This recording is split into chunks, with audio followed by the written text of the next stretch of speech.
ನಾನು ಚಿಕ್ಕ ವಯಸ್ಸಿನಿಂದ ಕೂಡ ತಾಯಿ ದರ್ಶನಕ್ಕೆ ಬರ್ತಾನೆ ಇದ್ದೀನಿ.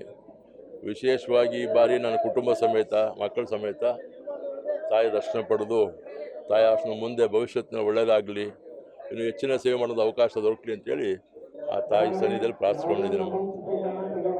ಜನ ಕಲ್ಯಾಣ ಮಾಡಬೇಕು ಅಂತದ್ದೇ ನನ್ನ ಆಸೆ.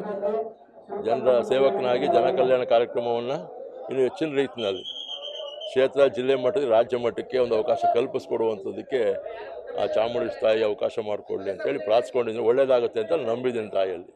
ಹೈಕಮಾಂಡ್ ತೀರ್ಮಾನಕ್ಕೆ ಬಿಟ್ಟಿದ್ದು. ಭಾಳಷ್ಟು ಜನ ನಾವು ಕೇಳ್ತಾ ಇದ್ದೀವಿ. ಯಾಕಂದರೆ ಈ ಬಾರಿ 136 + 4 140 ಜನ ಶಾಸಕರು ಆಡಳಿತ ಪಕ್ಷದ ಆಯ್ಕೆಯಾಗಿ ಬಂದಿದ್ದೀವಿ. ಈಗಾಗಲೇ 14 ಜನ ಮುಖ್ಯಮಂತ್ರಿಗಳು ಒಳಗೊಂಡಂತೆ ಪ್ರಮಾಣ ವಚನ ಸ್ವೀಕಾರ ಮಾಡಿದ್ದಾರೆ. ಉಳಿದಂಥ 20 ಜನಕ್ಕೆ ಅದು ಅವಕಾಶ ಆಗಬೇಕು. ಲಿಸ್ಟಲ್ಲಿ ಭಾಳಷ್ಟು ಜನ ಶಾಸಕರು 3, 4, 5, 6, 7 ಬಾರಿ ಗೆದ್ದವರು ಕೇಳ್ತಾ ಇದ್ದಾರೆ. ಇಲ್ಲ, ಹಿಂದೆ ಅವಕಾಶ ಆಗಿದೆ, ಸಿಕ್ಕಿಲ್ಲ ಅಂತ ನಾನು ಹೇಳೋಲ್ಲ. ಯಾಕೆಂದರೆ ನಾಗಪ್ಪನವರು ಜಿಲ್ಲೆ ಆದಮೇಲೆ ಮಂತ್ರಿಗಳಾಗಿದ್ದರು, ಆಮೇಲೆ ರಾಜಗೌಡರಾಗಿದ್ದರು, ಆಮೇಲೆ ಮಾದೇವಪ್ರಸಾದ್ ಆಗಿದ್ದರು, ಆಮೇಲೆ ಪುಟ್ಟಣ್ಣ ಶೆಟ್ಟಿ ಅವರಾಗಿದ್ದರು.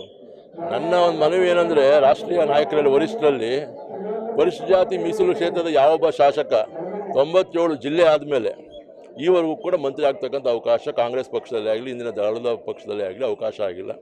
ಆ ಒಂದು ಅವಕಾಶವನ್ನು ಕಲ್ಪಿಸ್ಕೊಡಿ. ನಾನು 94 ಶಾಸಕನಾಗಿದ್ದೆ, 99 ಶಾಸಕನಾಗಿದ್ದೆ, ಮತ್ತು ಈಗ 23 ಮತ್ತೊಮ್ಮೆ 3ನೇ ಬಾರಿ ಶಾಸಕನಾಗಿದ್ದೀನಿ. ಹಾಗಾಗಿ ಆ ಒಂದು ಆಧಾರದ ಮೇಲೆ ಪಕ್ಷ ತೀರ್ಮಾನ ಮಾಡಬೇಕು ಅಂತೇಳಿ ಮನವಿ ಮಾಡಿ. ಪ್ರಾಮಾಣಿಕವಾಗಿ ನನಗೆ ಖಂಡಿತವಾಗೂ ನನಗೆ ವಿಶ್ವಾಸ ಇದೆ, ಹೈಕಮಾಂಡ್ ಈ ಸಲ ಪರಿಗಣಿಸ್ತಾರೆ ಅಂಥೇಳಿ ನಾನು ನಂಬಿದ್ದೆ.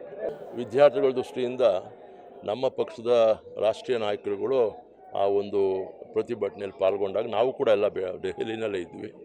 ಹಾಗಾಗಿ ಎಲ್ಲರೂ ಕೂಡ ಭಾಗವಹಿಸಿ ವಿದ್ಯಾರ್ಥಿಗಳ ಬೆಂಬಲವನ್ನು ಸೂಚಿಸ್ತಕ್ಕಂಥ ರೀತಿಯಲ್ಲಿ ನಾವೆಲ್ಲರೂ ಕೂಡ ಕೇಂದ್ರ ಸರ್ಕಾರದ ವಿರೋಧಿ ನೀತಿ, ವಿದ್ಯಾರ್ಥಿ ವಿರೋಧಿ ನೀತಿ ವಿಚಾರದಲ್ಲಿ ನಾವು ಖಂಡಿಸಿದ್ದೇವೆ. ರಾಜಕೀಯವಾಗಿ ಮಾತಾಡಬೇಕು, ನಾನು ಮಾತಾಡಬಲ್ಲೆ.